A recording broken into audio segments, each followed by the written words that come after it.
Malcontent News is a team of journalists, activists, and researchers with three key missions. A commitment to show an unfiltered view of the before, during, and after of key events, live, as it happens. To defend the First Amendment using our rights of a free press. And to amplify the voices of underrepresented individuals including Black, Indigenous, persons of color, and the LGBTQIA+ community. Our team is committed to seeking equality for all and holding those in power accountable. The easiest way to support Malcontent News is to bookmark our website at malcontentnews.com, like and follow us on Facebook, subscribe to us on YouTube, and follow us on Twitter, Twitch, Instagram, and in the Google News app. To provide financial support, you can become a patron, make a one-time donation through Venmo, or link your Twitch account to your Amazon Prime account and use your free subscription to subscribe to Malcontent News. Thank you for supporting independent journalism and for being a malcontent.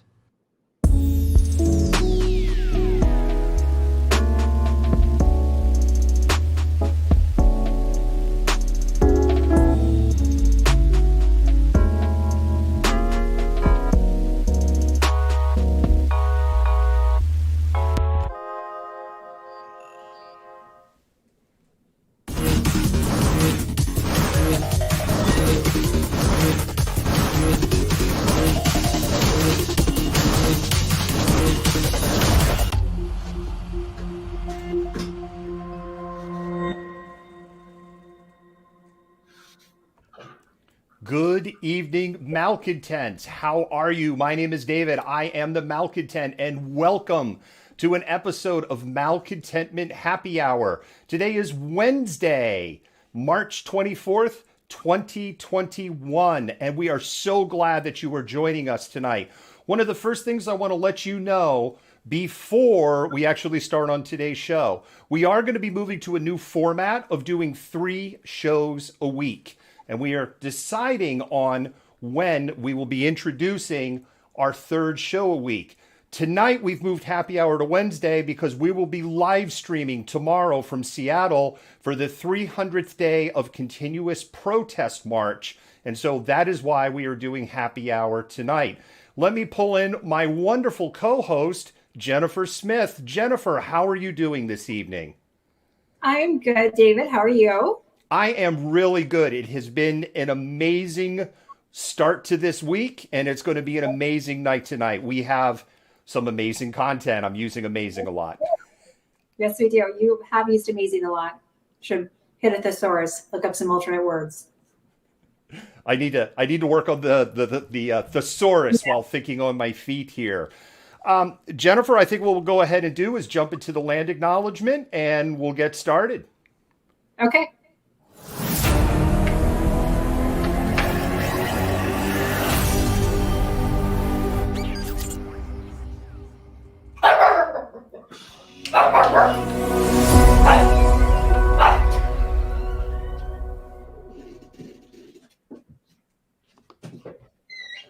Malcontent News comes to you from Seattle, Washington, the occupied homelands of Coast Salish peoples. We are grateful to live and work as guests on these lands, the land which touches the shared waters of all tribes and bands within the Duwamish, Suquamish, Tulalip, and Muckleshoot nations.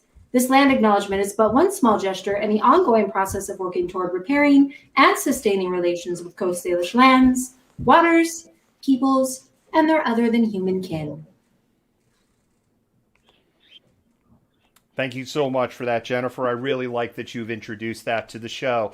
Also, the other thing I would like to say, this is the time to go ahead and do those shares, do those retweets if you're on Periscope or Twitter, or if you're watching us on Twitch or YouTube, this is the time to go. Great content right here. This has been a culmination of 1 year of very hard work for the entire team for what we're bringing. The next thing you could do is you could spam those hearts. Let those mods and admins know that you really appreciate all of the hard work that they're doing for you, because the job is very hard and very thankless, and they are paid in hearts at the end of the day. The other thing you do is you go ahead and do likes. If you do hearts and likes, it messes with the algorithm on Facebook, Twitter, and Periscope. If you're watching on Twitch and your YouTube, you're going, I can't spam hearts. Then you could just do a long line of hearts, or even use some of those emotes that we have by becoming a subscriber over on Twitch. Jennifer, before we get started, couple of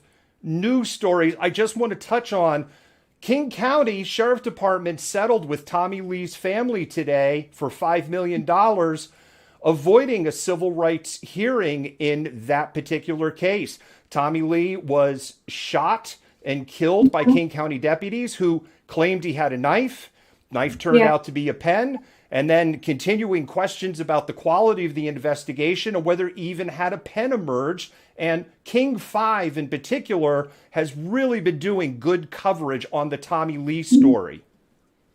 Yeah, no, I saw that today and I didn't have a chance because I was looking at other things to really go through and read a lot of the articles very carefully. But I did see that there was an announcement made today that they did indeed settle with the family. The other news that came out of Washington, D.C. is Dr. Levine has become the first openly trans individual to receive a federal role through Senate confirmation today. They basically stopped the vote when she cleared at 52, and 2 Republicans crossed the lines and gave her a yes vote. Yeah, no, I thought that was great news. That was another thing I was able to kind of glance at briefly when I was looking at other stuff for the show today. But yeah, really, that's a good moment, a historic moment. It really is. And I'm going to say it one more time. This is the time to go ahead and start doing those shares, watch parties, and retweets, because we know what you all are here for. You're here for Dr. Anthony Fauci. And Jennifer, I think we're going to go ahead and get started. I was kind of hoping they were here for us, but he's pretty cool too. By the time we get to 2030, we will have ended HIV as an epidemic.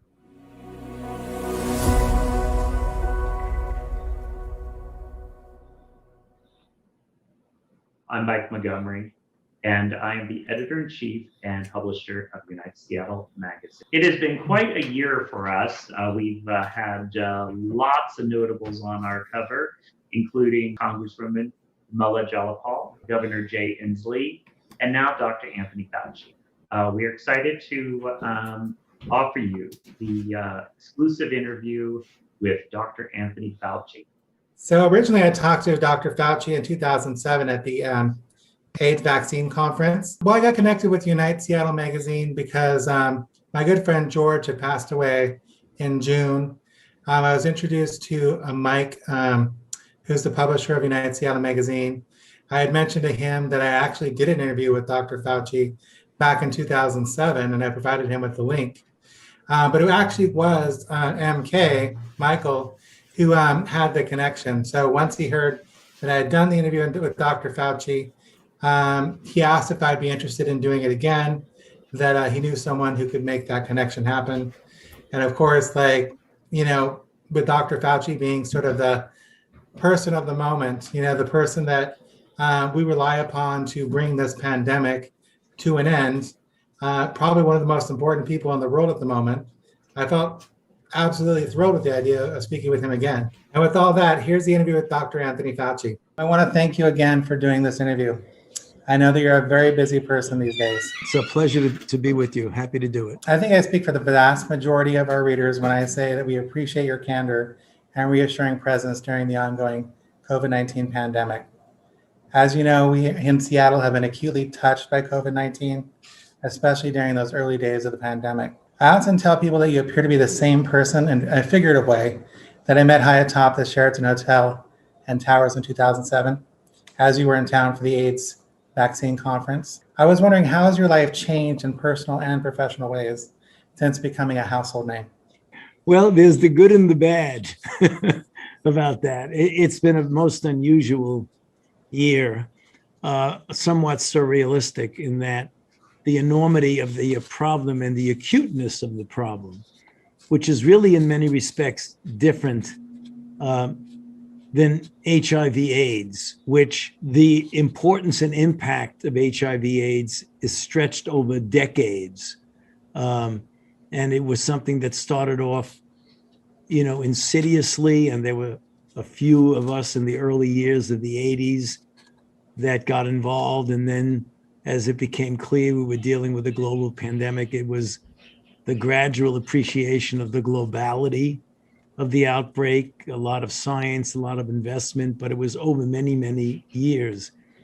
This has been completely explosive, where you have literally 500,000 people in the United States dying in, a year's period of time. And it's completely transformed what I do because I've had to be involved in it from a scientific and from a policy standpoint, that it's been, in many respects, almost a surrealistic year of working literally every day. I have not had a day off in over a year, but it's important, and I hang in there and have the energy to do it because of the enormity of the problem and the acuteness of the problem. A lot of strange things have happened. I've gotten caught in something that's quite different than what we went through with HIV, where we had activists who were confrontative, they were theatrical, they were iconoclastic, but what they were trying to say was very important, and they wanted to gain our attention, my attention. They did gain my attention, and when I listened to them, which is one of the best things I've done, it became clear that what they were saying made absolutely good sense, and that the federal government needed to change the paradigm of how we interacted with the activist community, how we interacted with the entire LGBTQ community, because we were dealing with a very unusual disease that was evolving before our eyes. And the ultimate end game was, despite the early confrontation, the end result was a very positive thing. We embraced the community. The community was value added. They made contributions, and the AIDS effort was far better off as a result of the initial confrontation, which jolted us into a really enduring relationship with the community and the constituents. That's really different from what's going on right now, because what's going on right now is we're trying to address an outbreak in the context of a very severe divisiveness in society, so that the confrontation is confrontation against the principles of public health, where wearing a mask or not wearing a mask, or being in a crowded situation or not being in a crowded situation, has become sort of a political statement of where you are in your ideology, which is really unfortunate because, as you well know, when you are dealing with a disease doesn't know. We used to say this back in the early years of HIV, it's the virus that's the enemy. It's not the people. And in this situation, we try to get people to appreciate that it's the virus that it's the enemy. And the only way we're going to effectively address it is by pulling together in a unified way. And unfortunately, that's not been the case. So how that's affected me is that since I've stood up for the truth, science, evidence-based and data-based approaches towards everything, I have been, on the one hand, praised and idolized by many, and on the other hand, scorned by others who took a more political outlook at what I'm doing and don't like the idea that I'm talking about the public health principles that we need to live by if we really want to get this outbreak under the control. So it's a little bit of a schizophrenic thing, half of the people love me and half of the people hate me, which is something that I did not have to go through with HIV. With HIV, there was trying to gain attention.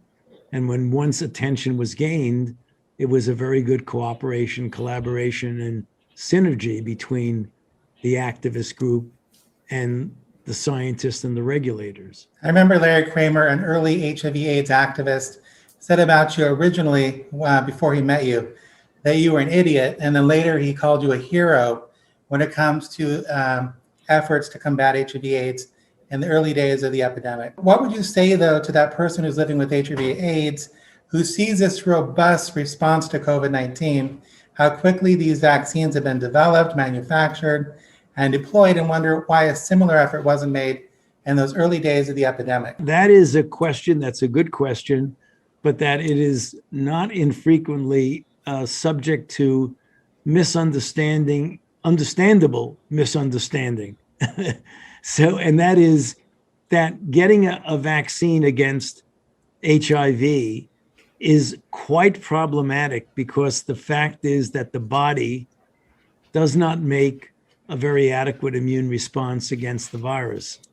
And one of the principles of developing vaccines in the field of vaccinology is to mimic natural infection, because when you have diseases like smallpox and polio and measles, even though they cause a considerable degree of morbidity and mortality, at the end of the day, the body very, very adequately handles those viruses, eliminates them from the body, and leaves you with enduring immunity against reinfection with the same virus. So when vaccinologists like myself and my colleagues back in 1983, 4, 5, when we started working on a vaccine, we put a lot of effort, but the body did not give us that proof of concept, because the body does not handle HIV very well. So what we have to do, and we've invested literally billions of dollars in research trying to develop a vaccine which does better than what the natural response to the virus is. Whereas with COVID-19, even though it's caused a lot of sickness and death, in the majority of people, the body's immune system handles it extremely well, eliminates it, and most of the people, at least 30, not most, but at least 30 to 40% of the people who get infected with SARS-CoV-2, they don't have any symptoms at all, yet their body's immune system eliminates the virus. So all we had to do with COVID-19 was develop a methodology where you expose the body to the very important spike protein, which is the protein that binds to the cells in the upper and lower respiratory tract, and induce a good immune response. And then all of a sudden, bingo, you got a highly effective vaccine to the point of 94 to 95%. That's the reason why there's a difference, not because of lack of trying. It's in the inherent inability of the body to mount a truly adequate immune response against HIV, as opposed to the ease with which the body mounts a good response most of the time against SARS-CoV-2. Now, in 1981, you began looking into the virus. 3 years later, you were the director of the National Institute of Allergy and Infectious Diseases. How could we have stopped the spread of the HIV/AIDS virus in those early years, and what kept us from sort of containing it? The thing that caused the spread, apart from situations where injection drug using, which is a disease, get it away from being a crime, it's a disease addiction. But if you look at the modality whereby this virus was spread, not only in the United States, which was predominantly, not exclusively, but predominantly a disease or an infection of gay men, whereas internationally, such as in Southern Africa, it was predominantly a heterosexual disease, that we did not have a vaccine. And early on, we didn't have treatment, despite the fact that we have spectacularly effective treatment now, due to a lot of effort that was put in with resources and scientific commitment. The fact is that the disease is spread by a very natural function, namely sexual activity. And that's one of the really complicating issues of that, is that many people are practicing risk behavior, did not even know they were practicing risk behavior. And then that seeded an outbreak, which then spread really very, very robustly throughout the gay community, and then internationally, particularly in countries such as Southern Africa, where the conditions there, are amenable to that type of a spread. So I'm not so sure what could have been done. Maybe early on, if the Reagan administration had sounded the alarm, whether or not the gay community would have listened to that is still unclear. We'll never know because it never happened. But I guess one of the things that could have been done back then would have been to use the bully pulpit of the presidency to get out there and warn people about the danger of this sexually transmitted disease. Now, we won't get our own Operation Warp Speed, but what will it take to end HIV/AIDS in the United States? We put together that plan in 2019 that really got rolling in 2020 to end the epidemic in 10 years in the United States by implementing the tools that we have, by doing things like better and more extensive utilization of PrEP, including the more easily usable injection, long-acting cabotegravir, to get as many people under treatment as possible, to allow treatment as prevention to occur, namely undetectable equals untransmissible. That's an important area. And then finally, to get a moderately effective vaccine. I believe if we do all of those things in a very proactive way over the next 10 years, we can decrease the new infections by 75% in 5 years and by 90+% in 10 years. So I still hold the hope and the anticipation is that by the time we get to 2030, we will have ended HIV as an epidemic, ended as we know it. I don't think we're going to eliminate it, and I don't think we're going to eradicate it, at least not in the very foreseeable future. But I think we can end it as a true threatening epidemic in this country by 2030 if we continue to get people into treatment programs, to get as many people utilizing one form or another of PrEP, and hopefully with a at least moderately successful vaccine. Julia Braithman at the Boston University, she's in the School of Health, has said that while it's unclear COVID-19 poses additional risks for people living with HIV, it is clear that COVID-19 has disrupted the health system, making it more difficult, more challenging for people living with chronic conditions like HIV. Also, people, having a hard time getting their PrEP. There's disruptions for transgender people and, having to postpone their surgeries and experiencing interruptions in hormone therapies. So what role can the federal government play to ensure that these disruptions are minimized? That is a good question. I'm not sure the federal government can do much, but perhaps with some subsidizing the state's capability of making sure that the flow of drugs and the availability of testing and a number of the programs of implementation science continue with substantial support. So if you're talking about where the federal government plays a role here, one of the things would be to continue the support for HIV/AIDS for the NIH, for the CDC, and for HRSA, because if you look at the plan, which I described in a paper that I wrote with my colleagues in 2019 in the Journal of the American Medical Association, we described all the things that we need, particularly implementation science.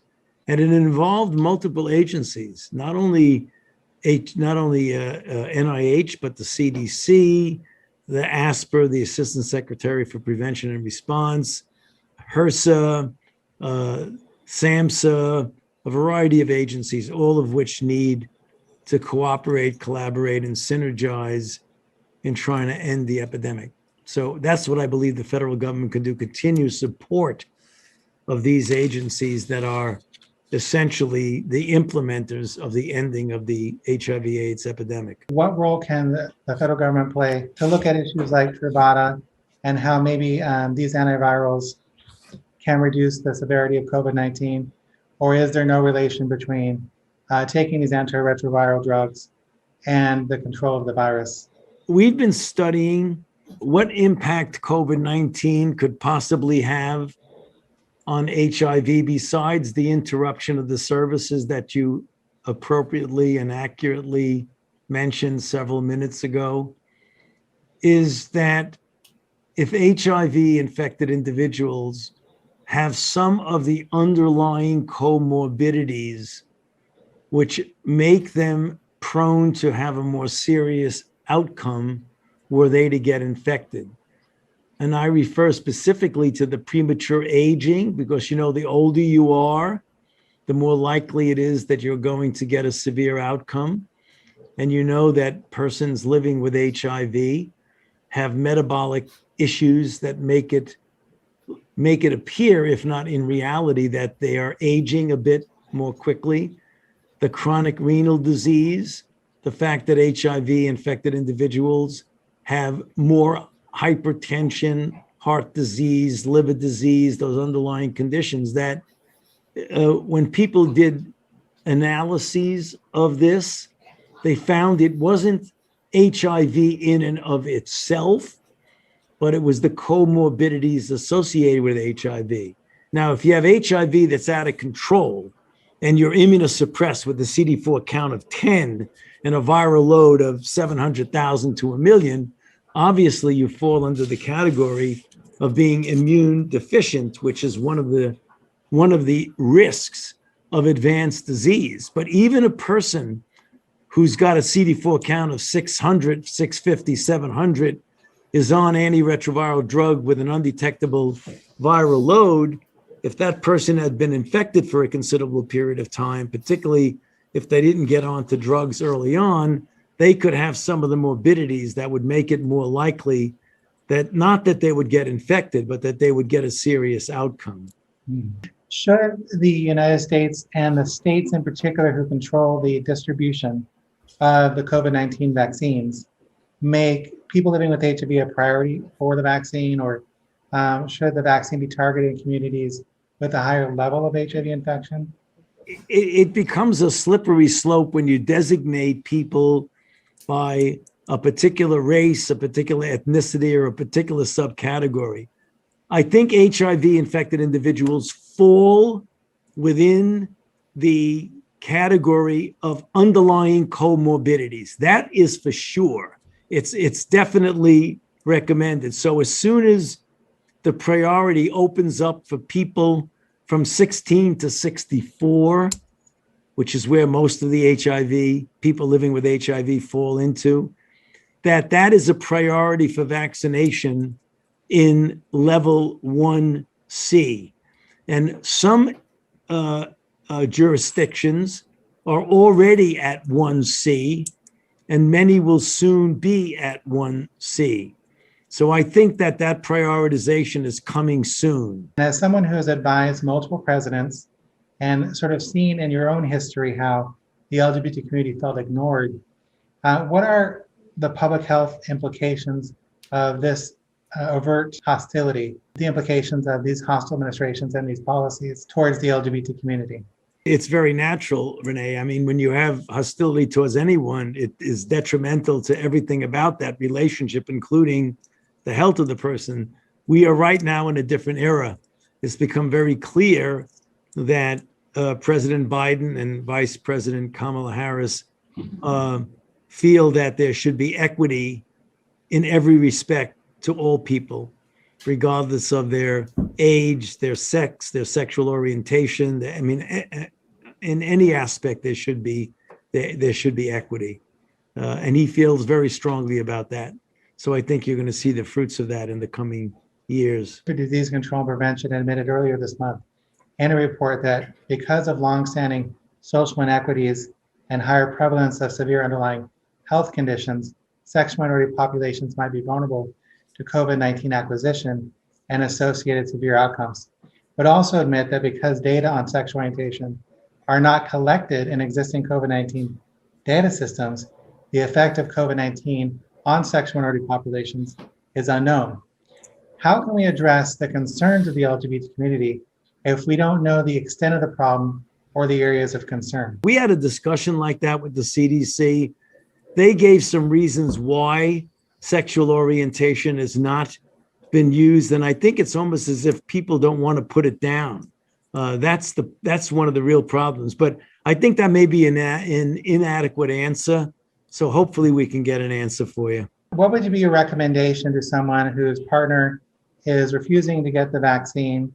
I think you need to just explain to them how the procedure that went into showing its safety and efficacy, thousands and tens of thousands of people in the trial, the decision about safety and efficacy made by an independent and transparent process, and the fact that so many of us confident in the safety and efficacy have gotten vaccinated publicly, including me and including the president and the vice president of the United States.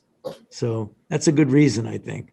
Thank you so much. All right. Thank you. You have a great day. Yeah, you too. Take care. Bye-bye.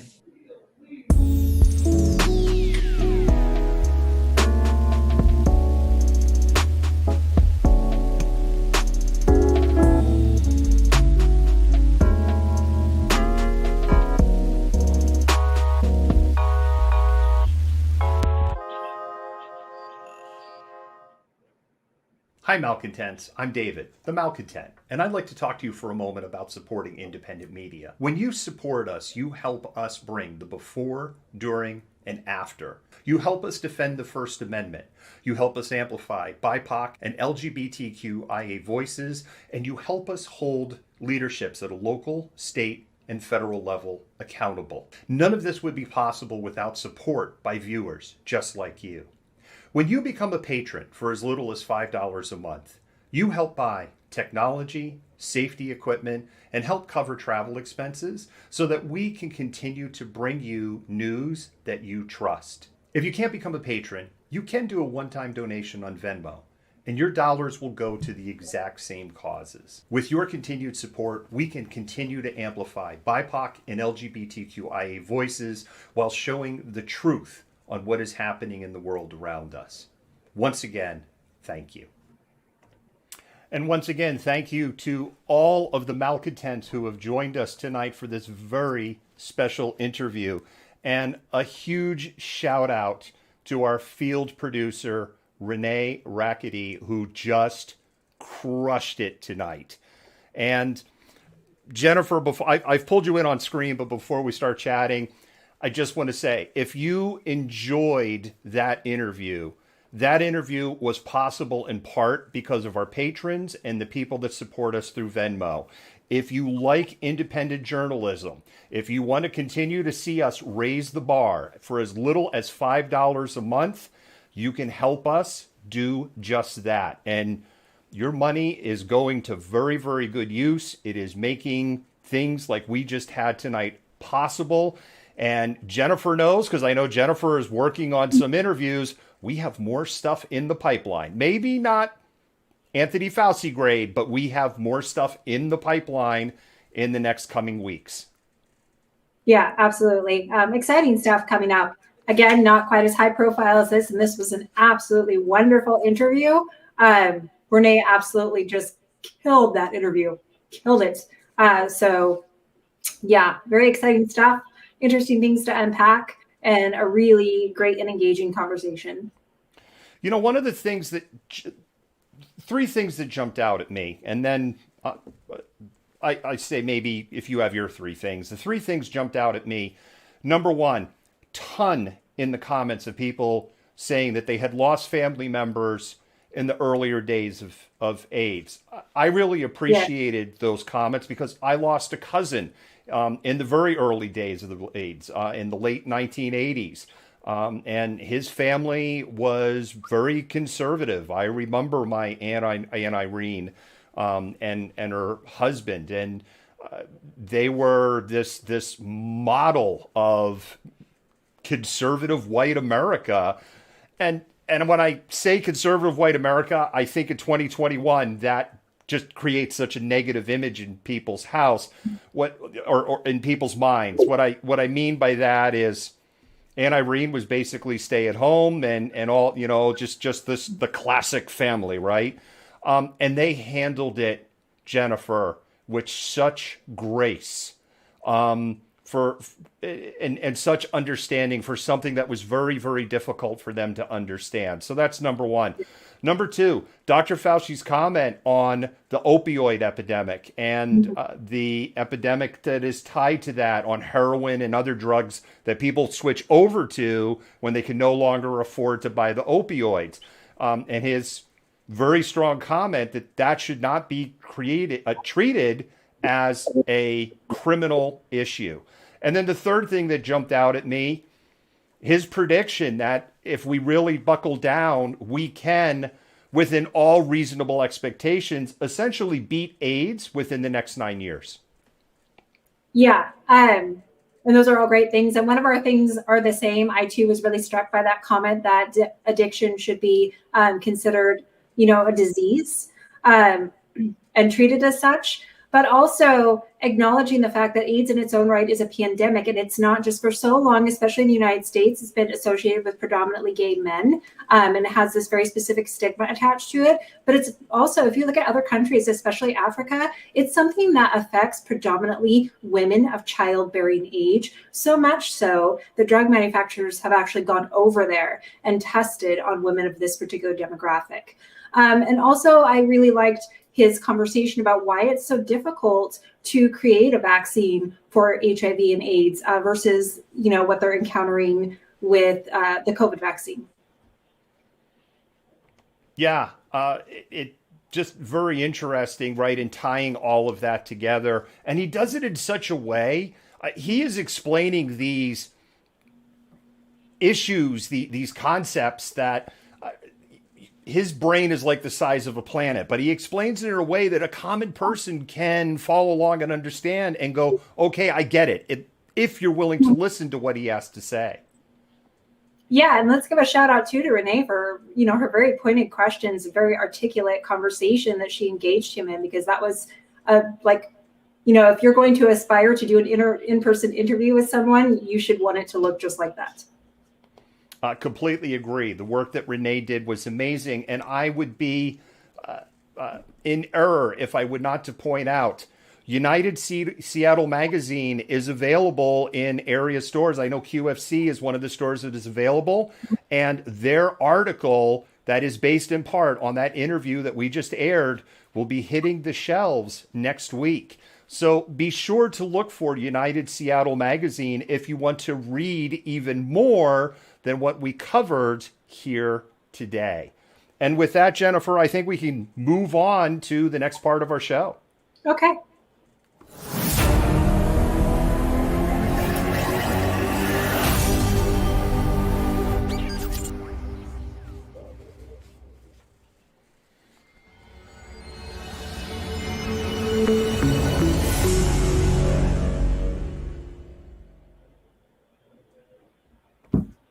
We have not done a COVID update in quite a while. We've had COVID stories, but we haven't done a dedicated segment on COVID. And what we felt was appropriate, seeing how we talked to Dr. Anthony Fauci earlier tonight, is that we would highlight COVID as the topic for our entire show. Don't worry, we will be back to the issues of BIPOC tomorrow when we live stream the 300-day of continuous protest march happening in Seattle, Washington. Organizers say 6 o'clock. We always say things start at protester time. That's a big joke here on the West Coast. You could almost say it starts on Hawaii time. People west of us will understand what that means.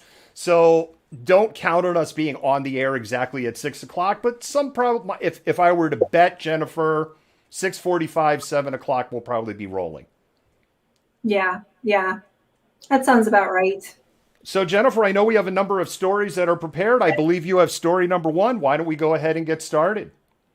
Yeah. So in a recent study that just came out, 25 to 30% of people have said that they will not travel, eat in restaurants or attend gatherings and functions until we've reached herd immunity, which is about 70% of the population receiving both sets of vaccinations. So this was originally published by USA Today, and they're expecting a significant historical bounce back economically post-COVID. But these 25 to 30% of people that are, basically saying, hey, we want to stay quarantined and at home and safe until we go out and, engage more and we've reached herd immunity, could actually damper how quickly the economy bounces back. Numbers have dipped in the last few weeks relative to those who initially said they'd be comfortable dining indoors or traveling on a plane. But the increase in vaccinations and the vaccine more broadly has really been a game changer. And as of right now, only 10% of the country, however, has received the vaccination, either one or both. And so that means those hesitant to engage in activities that might boost the economy will likely be remaining at home for a while longer until we actually establish that herd immunity. Yeah, it's very interesting to me, Jennifer, when I read that story that 25 to 30% of people are like, I'm still not going to get on a plane or a cruise ship or go to a restaurant until there is full-on herd immunity. So almost a third of the country is saying, until we get this fully under control, I'm still on the sidelines. Yeah, and the big thing is, economists are predicting that those 25 to 30% of people could have a big impact on the economic bounce back that they're expecting as we start to move away from the COVID pandemic. Yeah, and a number of states are reporting, right, including Washington State, that bounce back is already happening, and that projections for tax revenue at a state level is accelerating much faster than what many states expected. Yeah, and we'll just have to kind of keep an eye on that. And depending on, if we're going to talk a little bit more about the national rates of COVID and what they look like in Washington State and a few other things. And so we're really going to have to keep an eye on that to see if it keeps progressing that way. And I know we'll be talking about some of those COVID numbers, both nationally and locally, a little bit further on in this segment. Yes, we will. All right, we're going to go ahead to Florida. It's not what you think. It's just, Florida. You start to laugh. Florida is leading the nation in COVID cases on a per capita basis again, and they are also the leading state with the UK B117 variant. We've got a news clip that will roll. We'll unpack it a little bit. Florida leads the country in B117 variants, and local doctors are worried that spring breakers may be headed home with more than just souvenirs. Yeah, I actually am a little surprised with how many people we're seeing this spring break. It's certainly busier than last year. Orlando International Airport predicted a 45% increase in travel this spring break over last. Walt Disney World sold out for the week, and everyone seems to be hitting the beaches. When I see these young adults shoulder to shoulder on the beaches, in the bars, without any social distancing, very few are wearing the mask, they will easily contract this variant and virus and take it back to their families and friends and their states. So this is my biggest concern. The B117 strain originated in the UK. The latest data from the Centers for Disease Control and Prevention shows more than 4,600 cases of the B117 have now been identified in the US. But Dr. Khan believes the actual number may be even higher because variants are identified through random sampling. Florida is reporting the highest number at 738, followed by Michigan with 616 and California with 375. A stark contrast to states like Montana, Missouri, and Mississippi that have less than 10, and Arkansas is only 1. It is 59 to 74% more contagious than any other variant and 30% deadlier than any other variant. By the end of this month or early next month, that can become the dominant variant in the entire country. Doctors urge spring breakers to remember what you see on Florida beaches doesn't reflect the ongoing battle against coronavirus. In the emergency room, people are definitely still concerned about getting COVID-19. You can't stop people. I wish they would just use a little bit more logic in creating some of their decisions. Sonika Donge, WESH 2 News. So one of the things that's coming out of Florida, actually several things, is over the weekend, we learned that in Miami Beach, they had to deploy riot police and SWAT teams to break up beach parties. Over 1,000 arrests, restaurants destroyed, wall-to-wall people to the point where you couldn't even move. and people not wearing masks. There were reports that the airlines were selling tickets from Philadelphia and New York City as cheap as $50 round trip. And the other thing is be mindful, although vaccination is going on across the country, in many states, some states are starting to tip over, and a growing number of states are tipping over.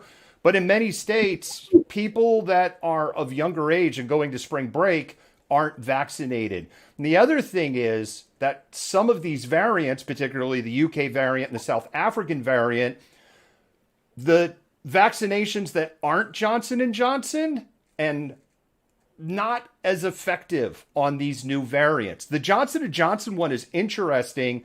It's more effective on the new variants and actually not as effective on the existing or more common strains we have right now.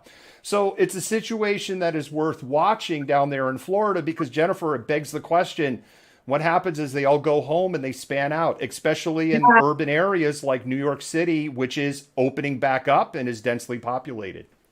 Yeah, no, I mean, it was a couple months ago, a friend of mine actually traveled to see some family in Florida, and they were like, it's like nothing's happening here.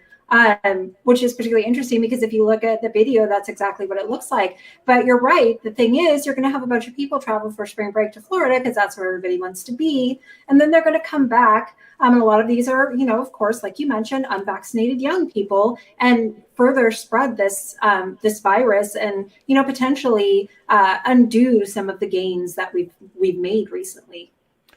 And on the subject of undoing some of the gains, there are some in the medical universe that are a little worried when they look at the situation in some other parts of the world. And I know you have that story. Yeah. So it appears that Europe is going into another lockdown, or at least parts of Europe, as they're facing this third wave of COVID, leading to newly imposed lockdowns. And I think we have a video kind of showing some of the resistance to that. Yeah, Allison, I mean, it's looking like Groundhog Day in a lot of Europe. And, right now I'm actually in Tel Aviv, so I'm not there now. But as you know, I was reporting from Europe for most of the crisis, from Paris and Rome. Now, what we're seeing there is over the past weekend, new lockdowns, new regulations in Poland, Ukraine, and France. Now, in Ukraine, it's mostly in the Kiev area around the capital. In France, mostly in the north of the country, particularly around Paris. And in Poland, there are new restrictions throughout the country. What we're starting to see is this third wave, and it's really the impact of the slow rollout of that vaccine effort. It's been a scandal throughout the continent. So many people are complaining about the fact that Britain has really succeeded so far in vaccinating huge parts of its population, while in Europe everything is lagging, even as new variants, specifically that British variant and others, are really running to the front line and taking over all of the other variants of the virus and spreading quite a bit quicker. And they're lagging behind with the vaccine. And these new regulations are inciting anger among the population. We've seen police deploying tear gas in places like Amsterdam, even in London and elsewhere in Germany. Now, Germany is a different case. Germany is also saying that because of a recent rise in new cases, that they may, and this is Angela Merkel talking, the Chancellor of Germany, they may have to tighten some restrictions. They sound as though they're going to be extending into April some of the current restrictions. All of this is a really bad sign, especially since, Allison, it really doesn't look like people are going to be abiding by this. The level of anger on the streets, the fact that a lot of these restrictions seem rather sort of ad hoc. They don't necessarily seem to be targeting all businesses the same. This is causing a lot of anger, and that's going to persist until that vaccine effort can get rolling, which brings me to why I am where I am right now. Tel Aviv, which is a glimpse of the future. This is one of the most successful vaccine rollouts in the world, and it's showing up in the numbers of new cases. And it really is back to normal here. A lot of people are walking around. I'm actually isolating right now in an Airbnb over downtown Tel Aviv. But the fact is that once this vaccine rollout gets going, things can get back to normal. That's exactly what's happening here. And that's exactly why the lack of a vaccine and that new surge in cases is such a scandal throughout Europe. Hey, NBC. Yeah, people aren't too happy about these lengthening restrictions. And while they're not impacting all countries, they are impacting a significant number in the EU. I mean, France in particular has reported 30,000 new cases per day recently. And Germany is already talking about extending its lockdown longer because their kind of parameters for what they consider pulling the emergency brake is basically 100 of every 100,000 people testing positive for coronavirus. But there's been a lot of criticism of the EU in regards to the vaccine rollout because the US and the UK were much quicker to order vaccines and then get the programs rolled out, which is, I mean, if you think about how poorly the US program was rolled out, that's pretty alarming. So there's been a significant amount of criticism over that, and people are just really not happy about, the impending extensions of lockdowns and restrictions. We have family in Israel, and what we're being told by our family in Israel is just what that report said. It is life as normal there. Over 50% of the population has been vaccinated, and they are rolling it out as fast as they can. On the flip side, Israel's treatment of Palestinians, in particular on the West Bank and in the Gaza Strip, is reprehensible, is the word that comes to mind. And I say that as a Jew. Yes, it is. Absolutely. All right. I guess we're going to go ahead and move on to our next story, which I touched on, which is about the AstraZeneca vaccine. The AstraZeneca vaccine. Boy, that's a mouthful. It is kind of a tongue twister. AstraZeneca vaccine was initially tested and reported to be 79% effective. There's also been a number of questions in Europe, and now it turns out that maybe they didn't use all the data when they came up with that 79% number. Also, breaking news this morning about AstraZeneca's COVID vaccine. Just a few hours ago, we learned that federal health officials are now questioning the results from a U.S. trial. They're saying the company may have used outdated information. Just yesterday, AstraZeneca reported its vaccine was 79% effective at preventing COVID-19. But the Data and Safety Monitoring Board says AstraZeneca may have provided an incomplete view of its U.S. clinical trial. The company has not commented on the board's new concerns. AstraZeneca was planning to apply to the Food and Drug Administration for emergency use next month. And AstraZeneca has since commented that the vaccine is somewhere between 69% and 74% effective instead of the 79% effective. What does that mean? Generally, a vaccine that is 60% or effective or better is considered an effective vaccine. So it is in the range, even on the lowest end at 69% as effective. At the end of the day, Jennifer, I know what my view is. When my turn comes to get my COVID vaccine, and because I am a healthy male and not of an older age group, I'm at the back of the line. And because I believe that come March 31st, I think 5 million people in Washington will be eligible for vaccines. And that leaves out 1.2 million people. And hi, I'm one of those 1.2 million people. Jennifer, I would speculate you are also oh, wait a minute. I don't know if you are because you're an educator. That would be. What's that? I'm technically still not eligible because I'm a college educator and we can teach remotely. So it's for because we got a whole email about this the other day, and it's basically like K through 12 educators who they're pushing to return back to classrooms who are eligible for it first. So there you go. We're at the back of the pile. Yeah. With that said, when it comes time, if my choice is AstraZeneca or nothing, I'm getting the AstraZeneca shot. Yeah. If I could pick, I would want the Johnson & Johnson shot because one shot versus two, heard the side effects aren't quite as bad, and it is showing to be more effective on the newer strains. Yeah, no, I agree with you there. It's just, it seems like such a fundamental time to be forthcoming with the data. And, even though it's not significant drop, it's enough, that it should be, noted. So yeah, I guess we'll have to see how this pans out in its efficacy, moving forward as more of it's administered, I guess. It doesn't help in building community trust for those who are not trusting the vaccines in the first place. No, absolutely. People who are already skeptical of the efficacy of the vaccine and COVID more broadly are just going to find a way to, cherry pick from this and use it as a way to reinforce their own position. It's amazing how they do stuff like that. Jennifer, I know you have another story. So this is just a national update on COVID cases and death. I feel like I said that with far too much joy in my voice. This is very somber. So as of March 24th, today, 2021, the US has more than 30 million COVID cases and more than 550,000 deaths. According to the CDC, nearly 130 million Americans have received at least one dose of the vaccine, so that's promising news. There were 54,000 cases reported across the nation on 3/23 and 1,215 deaths, with a 7-day average of cases being reported at 49,000 per day and just over 900 deaths per day. Washington State, in its own right, since the beginning of the pandemic, has reported nearly 360,000 coronavirus cases and over 5,000 deaths, with the most cases reported, of course, in King and Pierce County. And the 7-day average for cases as of 3/23, which was yesterday, is still 758 cases per day in Washington. Yeah, and the numbers have started to creep up a little bit. Yes. There isn't enough data right now. And I used to spend a year ago was just crunching mad numbers on this, and we were reporting it on a daily basis.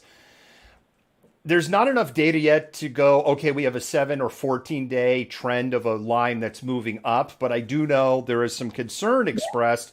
The other thing we learned today, 46 inmates in the King County Jail have tested positive for COVID.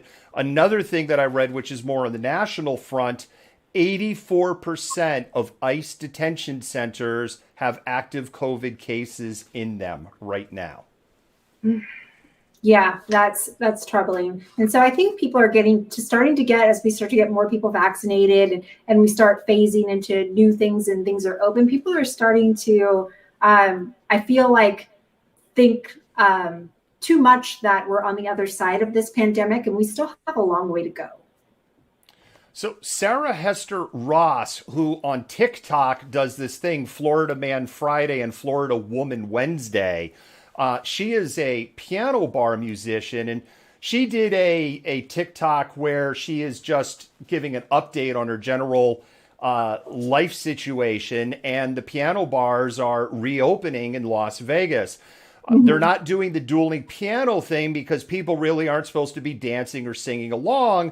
So she is working solo and just operating like as her own comedy act.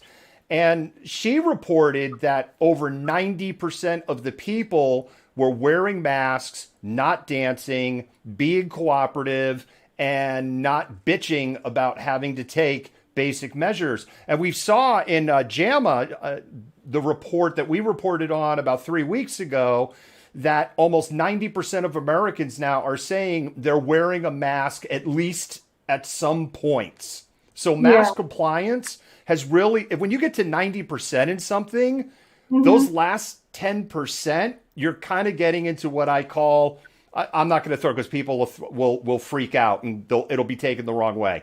It's going to be really hard to move the needle with that 10% no matter what.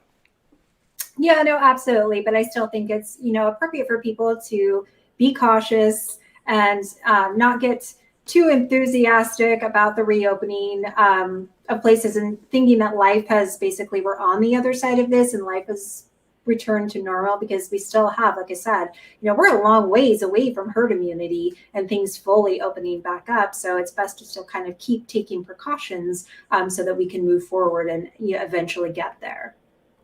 And on the subject of moving forward, getting there and returning to normal, Washington State moved to phase 3 on Monday. It's been a roller coaster of a year at places like Beach's Restaurant in Vancouver. Different every day. We're definitely excited to hopefully start to get back to somewhat normal. They may need to add a few more logs on the pizza oven fire. 50% capacity here means 150 diners at a time can be inside. I mean, it's exciting. It's still definitely not where we want to be, but we got to add a lot more tables. We can have parties of up to 10 people now instead of 6. So I know that makes people happy and us happy because we don't like having to split everybody up. Monday's lunch customers moved in at a gentle pace. Nancy Zeman and Donna Diggs were there to celebrate Donna's birthday. The two women have a slightly different feel for indoor dining. It's good to get back in a restaurant, but I have to say I did have some hesitation. But I recently got fully vaccinated, so now I feel a little better about it. I'm totally comfortable. I have been for a long time, and I think it's been a long time coming. At this CrossFit gym in Hazeldale, James Nibatalo is setting up for afternoon classes. He says more capacity could mean more memberships. It's going to help to have more capacity, and we're looking forward to this whole thing going away. As it is, they have plenty of space to work out safely. For them, phase 3 may be more about changing attitudes. Hopefully, the confidence will come from the community that they want to get back to gyms and not just hibernate at home anymore. So that's what we're hoping. To remain in phase 3, counties must keep their new COVID case numbers and hospitalizations down. Clark County is well below the marks, but new cases have plateaued. Public Health Officer Alan Melnick says there is still plenty of virus in the community. I want people to avoid gatherings of folks from outside their household where the masks stop being worn and the physical distancing isn't followed. Dr. Melnick has more concerns about gathering at homes than in restaurants, where tables are laid out for safety. Donna Diggs is glad to support by dining out. And people need to get back to work and be able to take care of themselves. I think we can have a balance of being careful, but still opening up. I think we're ready. Tim Gordon, KGW News.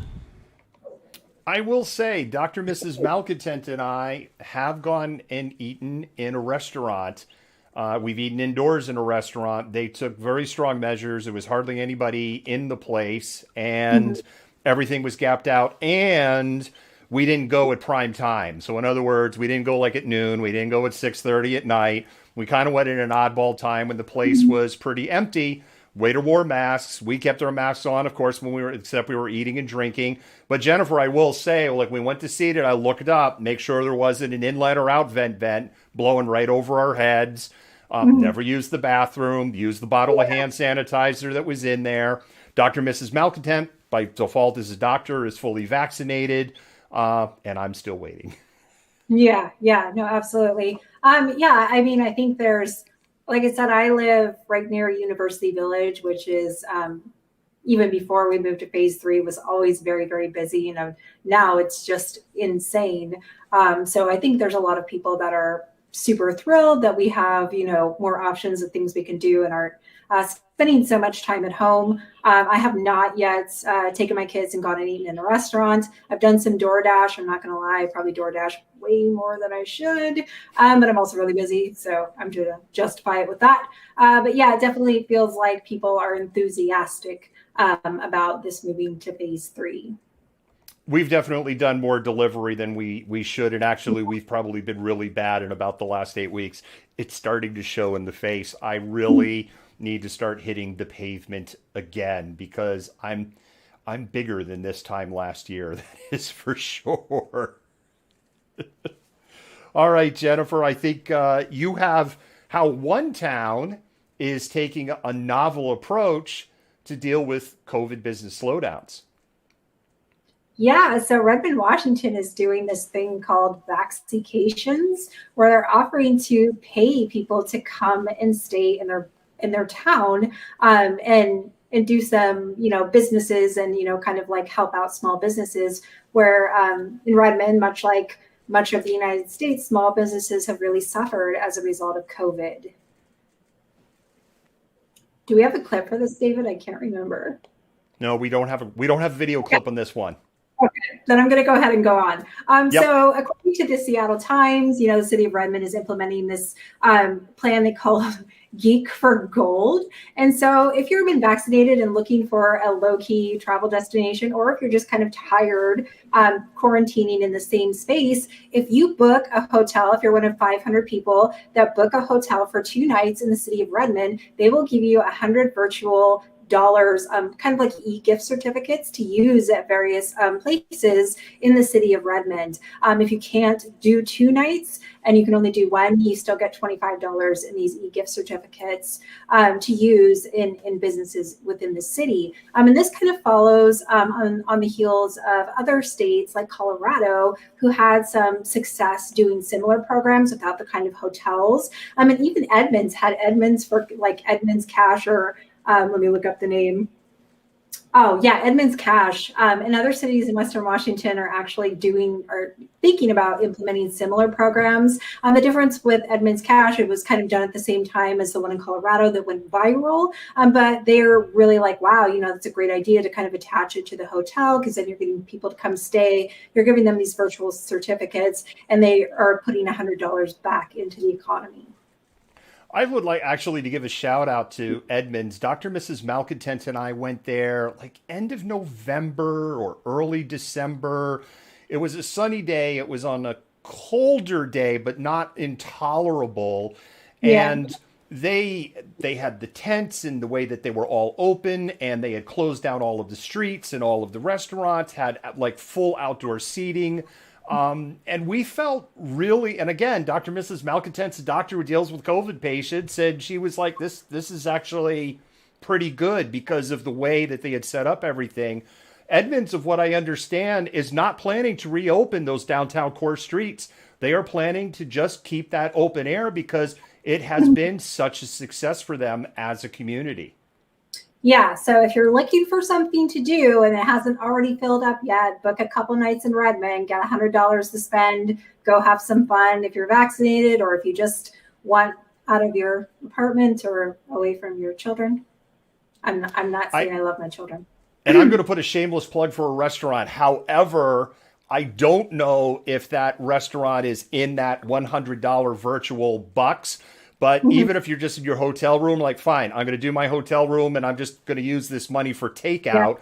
Yeah. The name of the restaurant is Noodle Land, and you're going to think it's a noodle place. The first time I ever walked in, I was like, oh, cool, a ramen place. No, it's not. It is a Thai restaurant, and I know that's a really bizarro name for a Thai restaurant.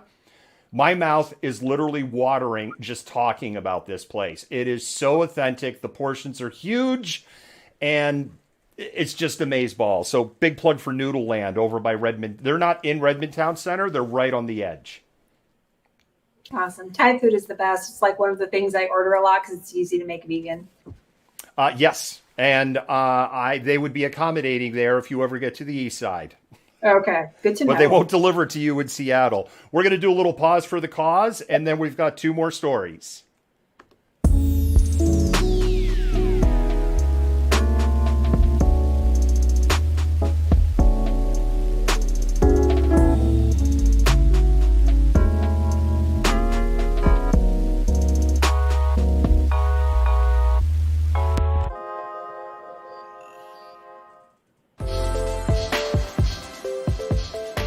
Black Coffee is a hub for communities and a hub for meeting people, making friends, and understanding. What Black Coffee is to me is a place to actually call home, a place where Black youth will feel welcomed, where Black families will come and feel like they're at home. What we're trying to build is more than just coffee. Community is something that we do naturally. We know who's in the community, we know what the deficits are, and we're trying to fix that. We want to bring people together. My hope is that the phrase grounded in excellence shows up everywhere and that it becomes a movement. I'm looking forward to hanging out at Black Coffee with my friends and feeling safe.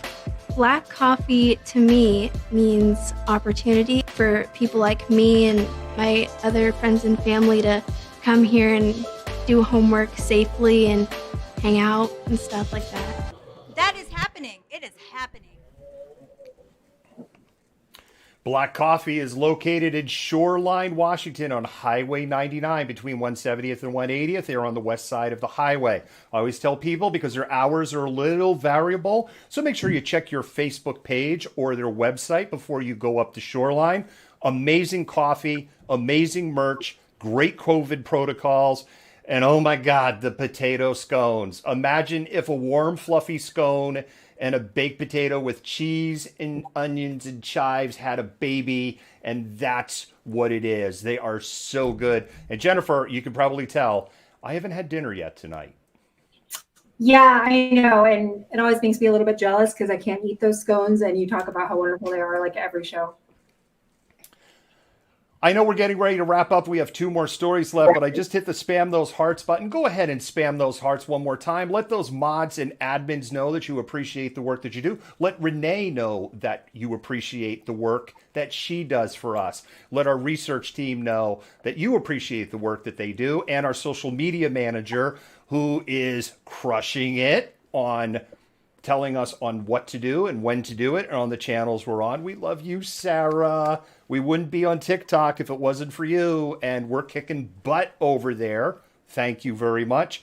Next story takes us to Seattle. And on the subject of TikTok, I saw this video on TikTok a couple of days ago, and I was wondering, what office is this? Where is this? And I has since been, by internet sleuths, not on our team, identified that the office in question where this was filmed is Zillow, and there is speculation that this is a Zillow employee that is narrating this. I'm going to go ahead and roll the clip, and then I'm going to talk for a few minutes about the problems and challenges that Seattle is facing because of COVID. There it is. Beautiful downtown Seattle. See the Space Needle right ahead of you there. It's gorgeous. If you're up this high, you can't see the homeless people. But then as I turn around inside this high-rise, it's like a zombie apocalypse movie. Desk after desk after desk. Empty. People used to be working in here. This whole building was bustling, full of people. This whole building just empty. Because our governor, our mayor, and our president has passed all these fucking laws, and they've done nothing to help this town. It's crazy. It's the eeriest feeling walking through this building. I used to wait in line to get the elevators. Now it's just empty all the way around. Not a soul in the building. It's wild. Jennifer, I put this up. It's over our heads right now, which is Zillow's stock chart. 52 weeks ago, Zillow was $28 and change. Zillow has been, in the last 52 weeks, at the end of the year, was 7 times higher than where it was 52 weeks ago. It is 5 times higher today because it took a little bit of a beating on the stock market in particular today. I did look in after hours. It's about halfway to gaining back what it lost today. Zillow has a market cap of $31.1 billion, so it's trading at a PE of just 11, which means it's actually a value stock. Now, he goes on about there's nobody here, and this is the president's fault, and the governor's fault, and the mayor's fault. Zillow's doing great. And not only is Zillow doing great, but Jennifer, as you know, there are a lot of companies that are really thinking about not returning to an office environment or scaling it way back, because what they've learned in the last year is they don't need to have people in offices to be productive. Yeah, no, exactly. Feels a lot like this person was pushing his political opinions on this particular situation, cherry picking some data, trying to, just kind of formulate this particular narrative that fit within his own beliefs and his own political leanings. Well, that's exactly it. And let's not forget who was president up to about 63 days ago. And some people would tell you, Jennifer, he still is president. Yeah, although I think March 4th has come and gone by a while. Well, they've moved the goalposts. It's end of April. That's the new one. End of April. Oh, yeah. So I'm just going to start doing that now. Every time something doesn't happen that I want to happen, I'm just going to start moving the goalposts. It'll be fine. You have to trust the plan. I want to talk about what the real problems are that Seattle is facing. We have reported, to the point that probably people are tired of me talking about it, between public and private investment for more than 5 years. the city of Seattle has spent $1 billion with a B on addressing the unhomed issue.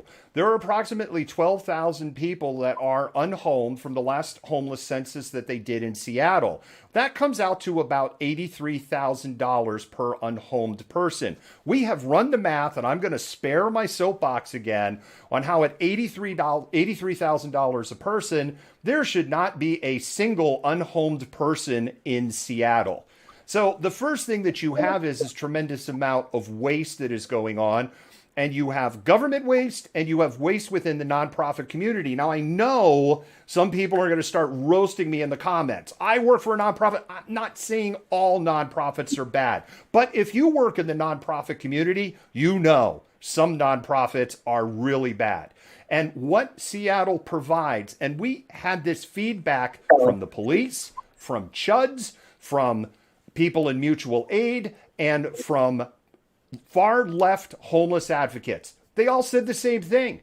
Everything's just a temporary solution. Nobody is interested in providing a permanent solution, because a permanent solution then means that the people providing the temporary solutions don't have money anymore because the problem has been solved. Although on paper, you never fully solve the problem. If you create an efficient system, you are catching people before they fall through the net and lifting them back up into a home situation. We'll save that conversation for another day. Why is downtown Seattle the way it is? It's the way it is for a number of reasons. We talked about this a moment ago. Reason number one, there's this thing called COVID going on, and everybody went home and is working out of home offices.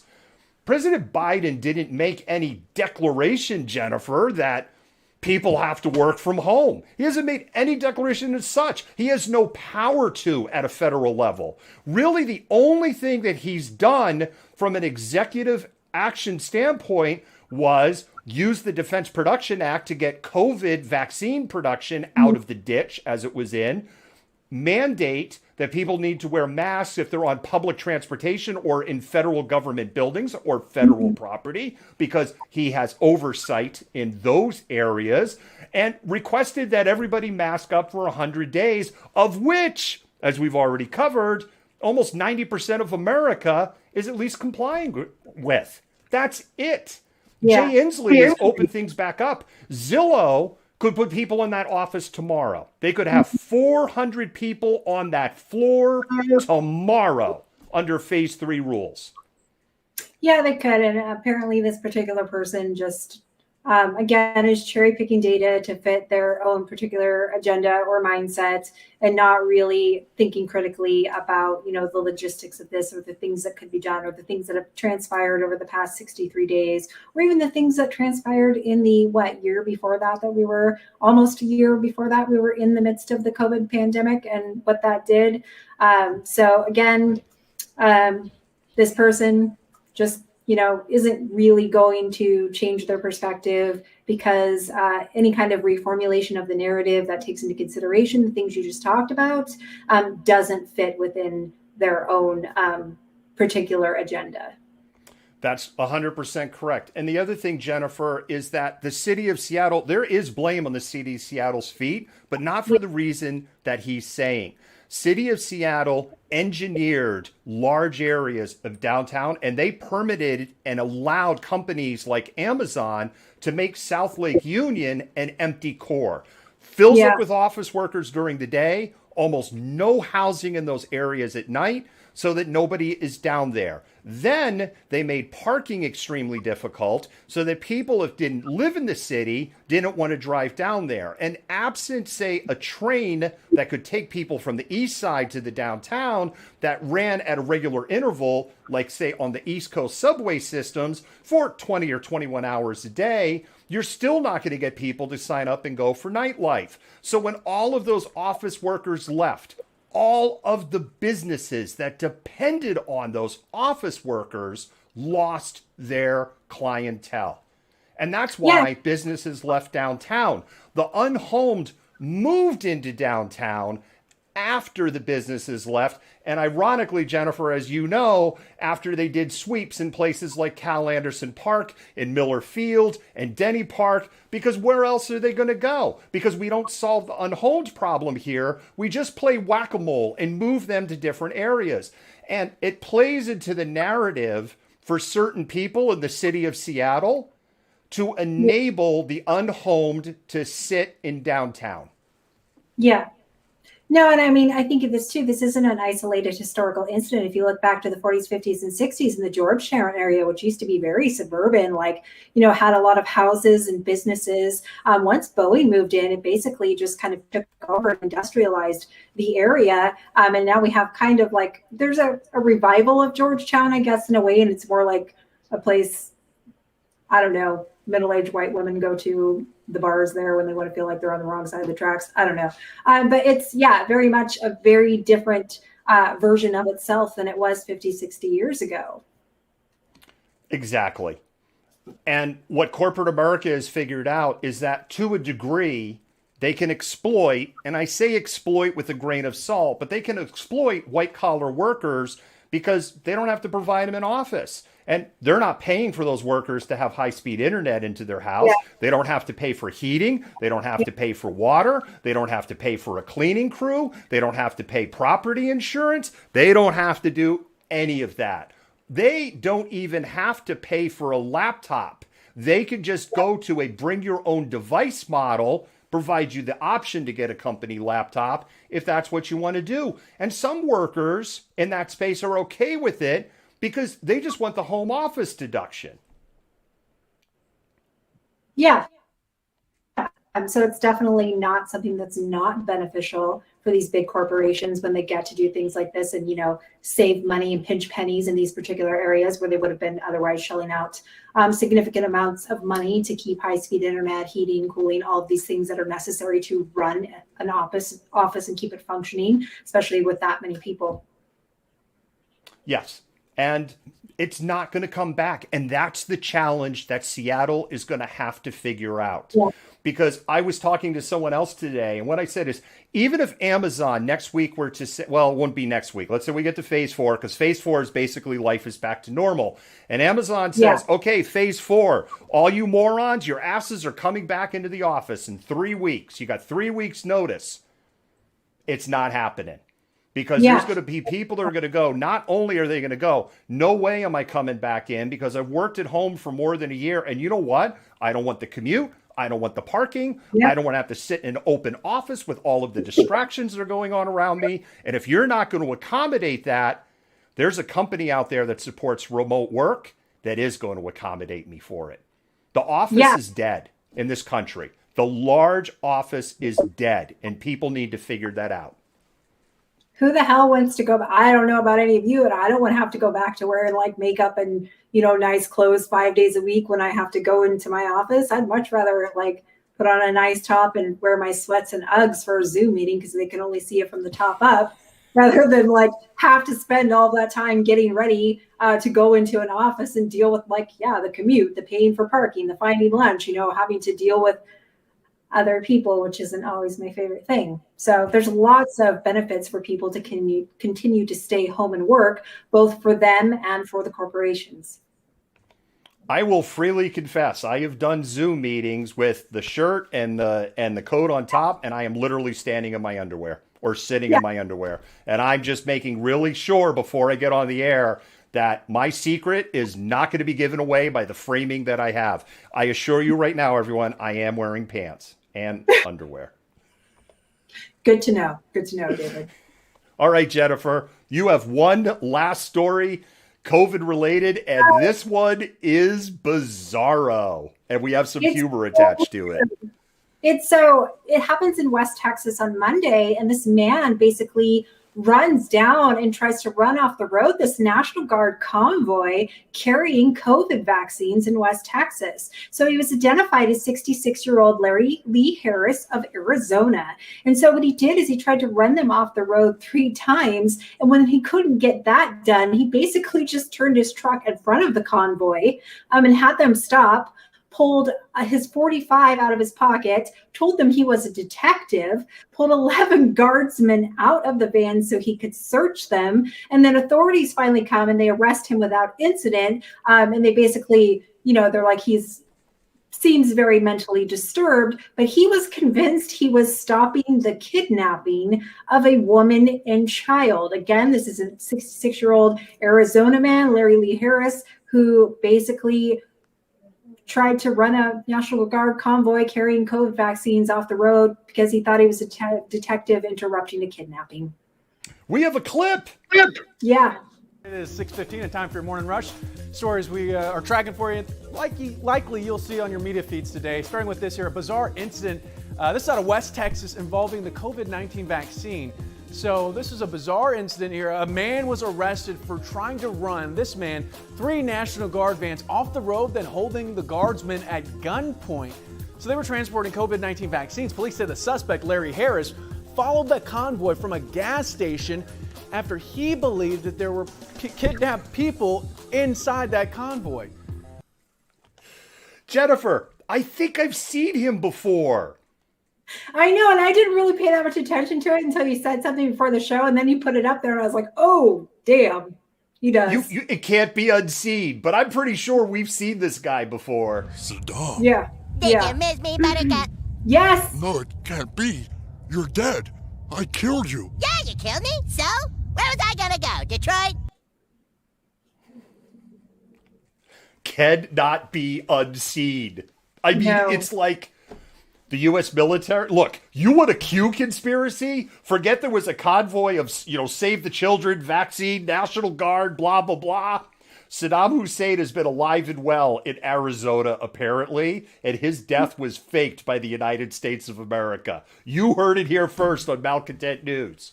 David, do not put that into the universe. Come on. He even has the stare. I know.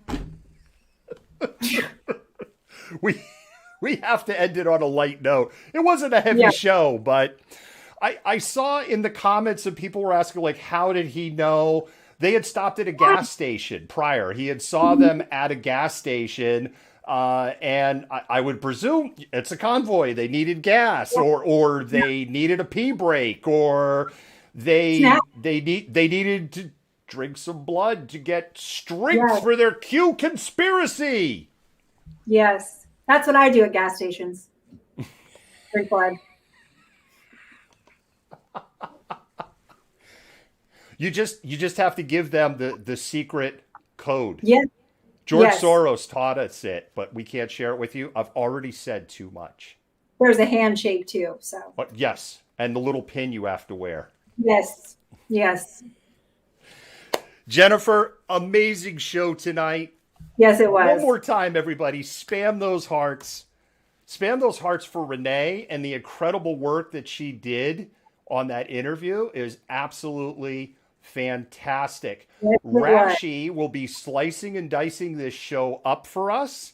And so the interview will be available for just unique replay on its own. So you'll be able to share that. That'll be on Twitch and YouTube. Full stop. It probably won't be tomorrow because we're covering the protests. So I probably won't be able to take it to the last mile until Friday.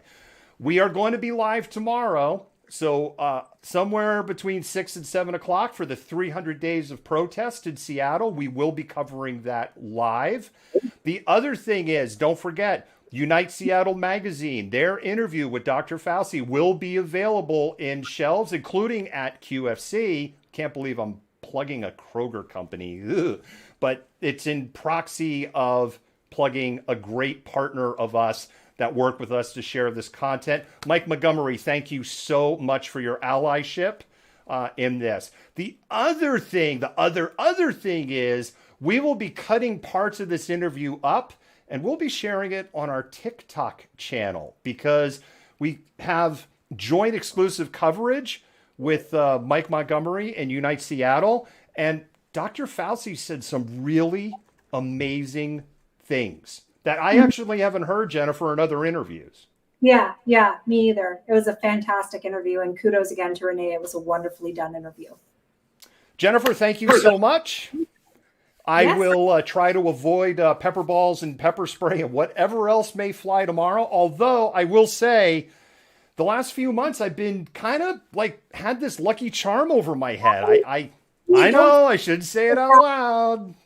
And don't forget your Soros pin and the handshake, just in case. I will not, because if I get tired, I'm a little tired as it is now. So I'm going to go find a 4-year-old in the basement for a snack.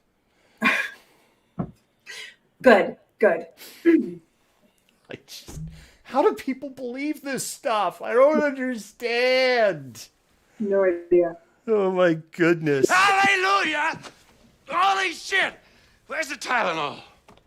All right, Jennifer, on that note, have a good night. You too. Bye, everybody. Malcontent News is a team of journalists, activists, and researchers with 3 key missions. A commitment to show an unfiltered view of the before, during, and after of key events live as it happens. To defend the First Amendment using our rights of a free press. And to amplify the voices of underrepresented individuals including Black, Indigenous, persons of color, and the LGBTQIA+ community. Our team is committed to seeking equality for all and holding those in power accountable.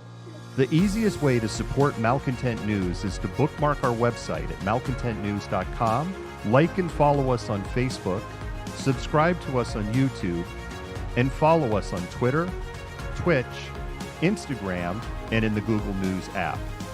To provide financial support, you can become a patron, make a one-time donation through Venmo, or link your Twitch account to your Amazon Prime account and use your free subscription to subscribe to Malcontent News.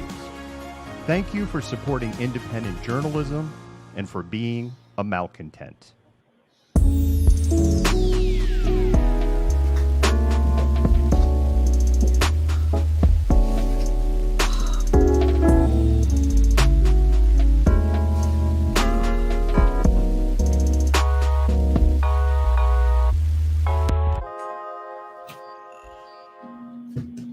You fit the profile. You're the malcontent. Nobody wants to hear the nonsensical ravings of a loudmouth malcontent. Fuck you! You are the biggest hypocrite on the face of the planet. I say that you're a terrible reporter. That's what I say.